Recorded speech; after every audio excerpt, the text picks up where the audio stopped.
Guys welcome back.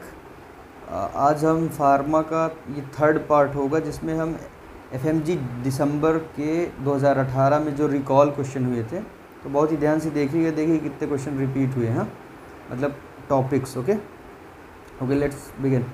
तो 2018 दिसंबर का पहला क्वेश्चन था drug of choice for prophylaxis of motion sickness, मतलब मोशन सिकनेस को बचाने के लिए ड्रग ऑफ चॉइस उसका क्या होगा। तो देखिए ऑप्शन में कैसे दिया था, प्रोमेथाजीन, ऑन्डानसेट्रोन, मेटोक्लोप्रोमाइड, डोमपेरिडोन। ओके, तो ये सारी चीज़ें दी जाती हैं ऑलमोस्ट, ये वॉमिटिंग में देते हैं ये ऑन्डानसेट्रोन और ये सब, बट ड्रग ऑफ चॉइस पूछा था, लेकिन एक्चुअल में मोशन सिकनेस का ड्रग ऑफ चॉइस हायोसिन होता है, बट ऑप्शन में नहीं था। तो मोर करेक्ट आंसर होगा, ये समझना पड़ता है कि प्रोमेथाजाइन होता है जो दिया जाता है, जो कि क्या है, first generation anti histamine. Okay, मतलब हिस्टामाइन को ब्लॉक कर दिया जाएगा, तो ये प्रोमेथाजीन इसका आंसर होगा। ठीक है, इसमें सेडेशन भी होती है इस ड्रग को देने, जो फेनार्गन वगैरह आते हैं तो यही रहता है promethazine. Okay, question, exenatide is a new drug used in diabetic mellitus. तीनों वीडियोस में बोला डायबिटिक मेलाइटस हाइल्ड है। ओके, देखिए यहाँ से फिर एक बार question, mechanism action of this drug, इस ड्रग का एक्शन पूछा है जो न्यू ड्रग है डायबिटीज़ मेलाइटस के लिए। तो ये क्या करता है कि ये क्या release of insulin bye acting on the agonist GLP glucagon like peptide receptor को ये एगोनिस्ट करता है। लाइक पेप्टाइड जो होते हैं जब ये बढ़ते हैं तो इंसुलिन रिलीज़ होता है ज़्यादा, तो ये नया ड्रग अभी मार्केट में आया। ओके, सो अब देखिए ये ऑप्शन में भी हम यहाँ पे लिख दिए कि inhibiting intestinal absorption of carbohydrate, मतलब जो इंटेस्टाइन से एब्जॉर्ब होता है तो उसको रोकता है कौन, ये एकार्बोज। ओके, और स्टिमुलेशन ऑफ PPAR गामा, ये जितने भी ये ग्लिटाजोन हैं जैसे रोगी ग्लिटाजोन, ठीक है, तो ये सारे डायबिटीज़ वाले ड्रग बहुत ही अच्छे से ध्यान दीजिए, हर बार ये क्वेश्चन आते होंगे।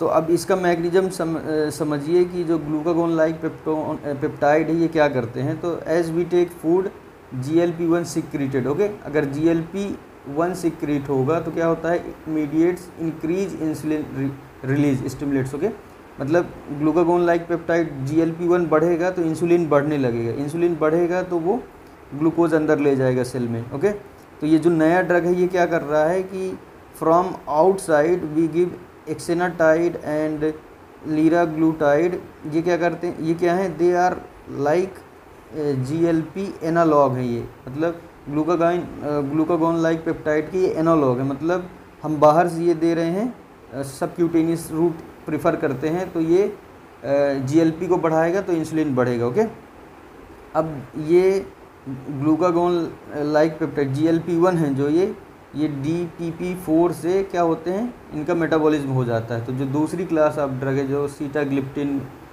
और विल्डाग्लिप्टिन, इससे एक बार क्वेश्चन आया था, इस बार इस टाइप का ओरली दिया जाता है, तो ये DPP-4 को यहाँ से ब्लॉक कर देगा तो इसका मेटाबॉलिज्म रुक जाएगा, तो फिर क्या होगा कि ये ज़्यादा देर तक बना रहेगा GLP-1, तो इंसुलिन बराबर निकलता रहेगा। Okay, so this is second question. अब थर्ड क्वेश्चन क्या है, prostaglandins are obtained from, repeat topic. Okay, इसके पहले वाला भी रिपीट था टॉपिक, ये टॉपिक भी रिपीट है, प्रोस्टाग्लैंडिन आर ऑब्टेन्ड फ्रॉम। दोनों वीडियो में पहले वाली देखिएगा, ये सेम टॉपिक से बहुत सारे क्वेश्चन आए हैं, रिपीट हुए हैं। ठीक है, तो ये फास्फोलिपिड, जब फास्फोलिपेज A2 से ब्रेक होता है तो एराकिडोनिक एसिड बनता है, एराकिडोनिक कॉक्स के थ्रू प्रोस्टाग्लैंडिन बनता है, ये क्वेश्चन था। ओके, लास्ट टाइम ये ल्यूकोट्राइन, जिल्यूटोन वगैरह से क्वेश्चन पूछ रहे थे, तो prostaglandins are obtained from arachidonic acid. Okay, यहीं से बनता है। फोर्थ नंबर का क्वेश्चन क्या है, विच of the following drug is contraindicated in pregnant female, repeat topic. Okay, last time मैंने 2017 वाले में देखिएगा मैंने PCM लिखा था कि कौन से ड्रग सेफ़ हैं प्रेगनेंसी के लिए। ओके, देखिए ये अंडरस्टैंडिंग होनी चाहिए कि टॉपिक रिपीट हो रहे हैं। Okay, which of the following drug is contraindicated pregnant female में, तो ये एक निमोनिक है PCM पेंसिलिन सेफ है, सेफेलोस्पिरिन सेफ है, मैक्रोलाइड्स सेफ है। ओके, और अभी देखिए ऑप्शन में, फिर मैं इसके बाद कवर करता हूँ। तो antibiotics contraindicated in pregnancy, aminoglycosides contraindicated हैं बिकॉज इससे हियरिंग लॉस हो जाएगा बच्चे का। फ्लोरोक्विनोलॉल्स क्या करेंगे, damage to the cartilage and tendon of growing foetus, ठीक है। और टेट्रासाइक्लिन्स क्या करेंगे, damage bone and teeth of baby. So अब देखिए ऑप्शन में एजिथ्रोमाइसिन मतलब मैक्रोलाइड सेफ है, एमॉक्सिसिलिन मतलब पेंसिलिन सेफ है, सेप्ट्रोक्सिन सेफेलोस्पिरिन सेफ है। अब ये जो हो आ गया streptomycin, this is aminoglycoside, so this is not safe. Okay, तो यही पूछा था कंट्राइंडिकेटेड वाला, ये हो गया। अब इसके बाद 5वां क्वेश्चन क्या कह रहा है, विच of the following is the mechanism action of methyl dopa. Okay, last इसके पहले वाले वीडियो में देखिएगा, मैंने बोला है कि जो भी एंटी हाइपरटेंसिव ड्रग हैं वो प्रेगनेंसी में कौन से दे सकते हैं, तो ये उसी का टॉपिक रिपीट। ओके, तो अब इसमें पूछा है mechanism of action of methyl dopa. Okay, mechanism पूछ लिया है, तो ये क्या करता है, agonist of alpha 2 receptor. Okay, तो क्या होता है कि मिथाइल डोपा और क्लोनिडीन क्या करते हैं कि अल्फ़ा 2 को एगोनिस्ट करते हैं, मतलब इसको बढ़ाएंगे इसकी एक्टिविटी। तो क्या होगा, ये क्या करते हैं, एक्ट एज ब्रेक।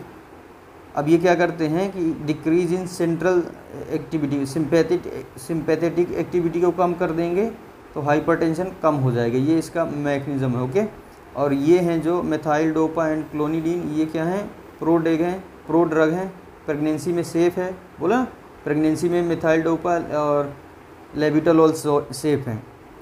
और ये क्या करता है, can cause haemolytic anaemia. Okay, now 6th question, मतलब ये भी क्या था, रिपीट टॉपिक था। Okay, repeat topic.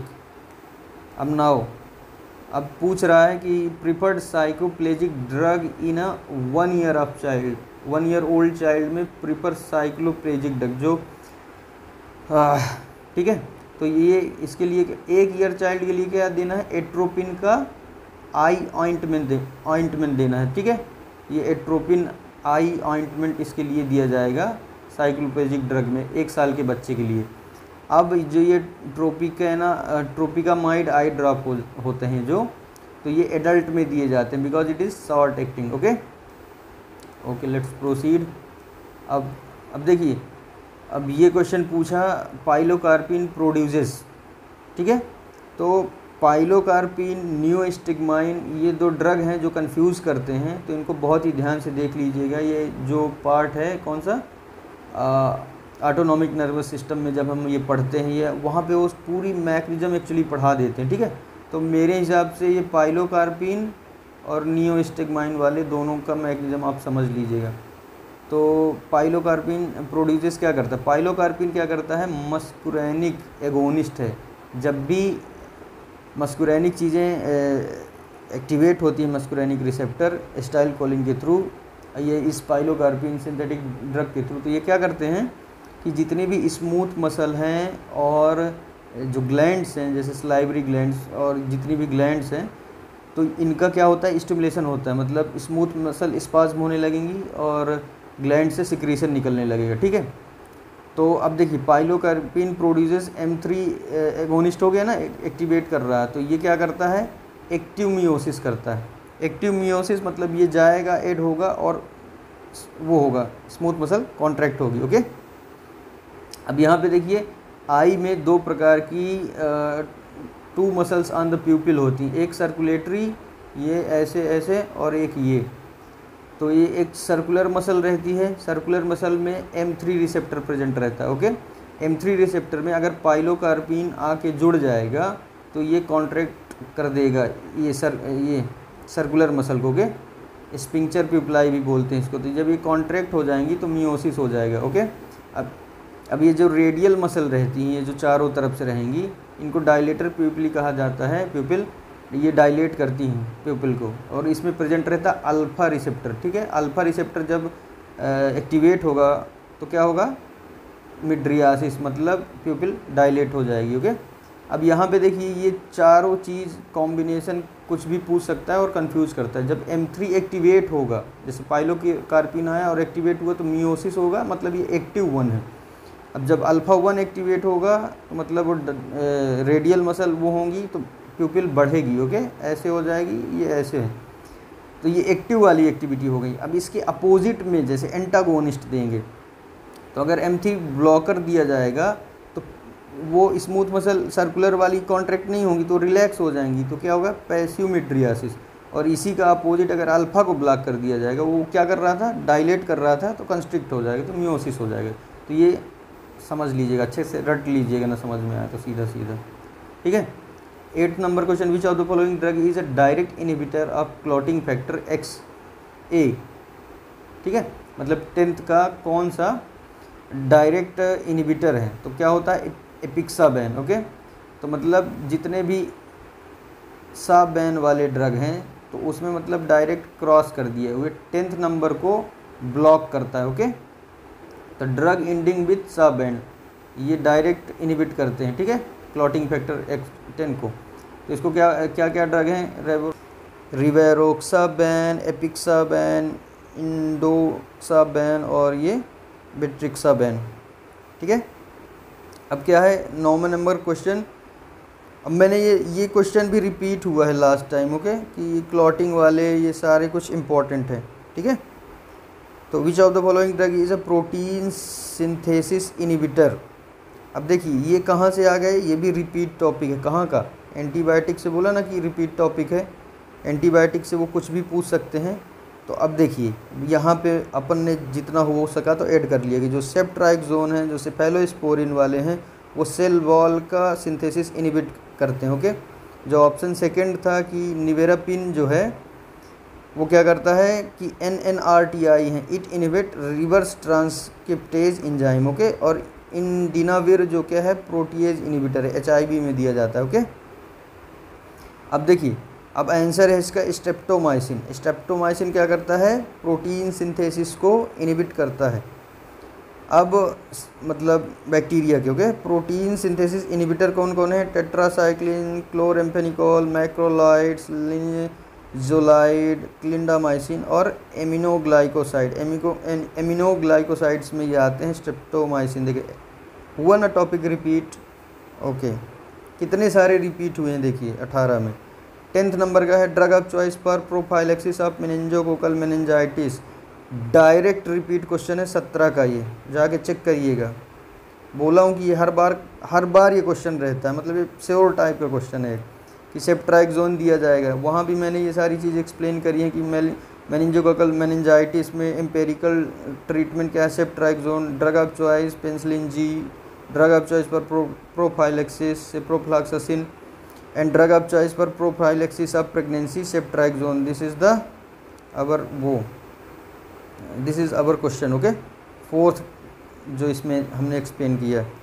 All right, 11 number question, drug of dose of oseltamivir, okay, for chemoprophylaxis in infant, मतलब डोज ओसेल्टामिविर का बताना है कीमोप्रोफाइलेक्सिस में, ओके। ये वर्ड्स बहुत ध्यान से सुनिए, पढ़िएगा, बच्चे में 1 साल के बच्चे में, ओके। तो अगर हम oral oseltamivir for treatment of influenza देते हैं, इन्फ्लुएंजा के लिए एंटीवायरल है, ओके, ओसेल्टामिविर, तो अगर हम ट्रीटमेंट के हिसाब से देते हैं, अगर क्वेश्चन ट्रीटमेंट पूछता है तो ट्वाइस डेली देना पड़ेगा 5 दिन के लिए, और 3 mg देना पड़ेगा, 3 mg twice a day, okay, 5 days तक। अब यहाँ पे ये क्वेश्चन पूछा था कीमोप्रोफाइलेक्सिस में कैसे देंगे, तो वंस डेली 7 डेज के लिए देना पड़ेगा, ओके, 3 mg इन्फेंट में, ओके। तो ये आंसर इसका, ये रटने वाली चीज़ें हैं, इसमें कोई लॉजिक नहीं लगाना, okay. 12 number question, purpose of adding zinc to insulin. Insulin वाला टॉपिक बोला है और डायबिटीज़ के सब कुछ हाइल्ड है। देखो ये फिर रिपीट हो रहा है, ठीक है, मतलब ये टॉपिक रिपीट हो रहा है बहुत बार। Insulin two commercial preparation for treatment of diabetes mellitus. ये देखा डायबिटीज़ मिलाइटिस वर्ड इतना फेमस है इस एग्ज़ाम के लिए कि आप समझ भी नहीं सकते। तो जिंक इंसुलिन में जोड़ते हैं तो उसका क्या पर्पज़ है ना, तो क्या करता है जिंक अगर इंसुलिन में जोड़ देंगे, it makes it long acting बना देगा इंसुलिन को, तो हम ज़्यादा देर तक ग्लूकोज की वो कंट्रोल कर पाएंगे। अब देखिए इंसुलिन है, इंसुलिन हेक्सामर होता है, जिंक ऐड कर देंगे लॉन्ग एक्टिंग हो जाएगा। मोनोमर जो होते हैं दूसरे वो एक्टिव फॉर्म होता है। Okay, let's proceed now. ये क्वेश्चन मैंने एक जगह पूछा है, मसल रिलैक्सेंट, ये आपको फीसिया वाले भी पढ़ाएंगे। Okay, muscle relaxant. तो शॉर्टेस्ट एक्टिंग पूछा है, शॉर्टेस्ट एक्टिंग। ओके, अब यहाँ पे दो प्रकार के मसल रिलैक्सेंट होते हैं, एक डीपोलराइजिंग, एक नॉन डीपोलराइजिंग। अगर डीपोलराइजिंग पूछता है शॉर्टेस्ट, तो सक्सेनाइल कोलिन होता है, लेस देन 5 सेकेंड में ये इसका शॉर्ट एक्टिंग होता है, लेस देन 5 मिनट में इसका काम हो जाएगा। ओवरऑल भी यही है, सक्सेनाइल कोलिन। ओके, अगर क्वेश्चन स्पेसिफिकली पूछ रहा है कि non depolarizing shortest acting muscle relaxant कौन है, तब फिर ये मीवाक्यूरियम है। ठीक है ना, एनेस्थीसिया में आप ये सब और डिटेल से पढ़ेंगे। तो इसका आंसर क्या हो जाएगा, shortest acting muscle relaxant overall succinylcholine. Okay, let's proceed.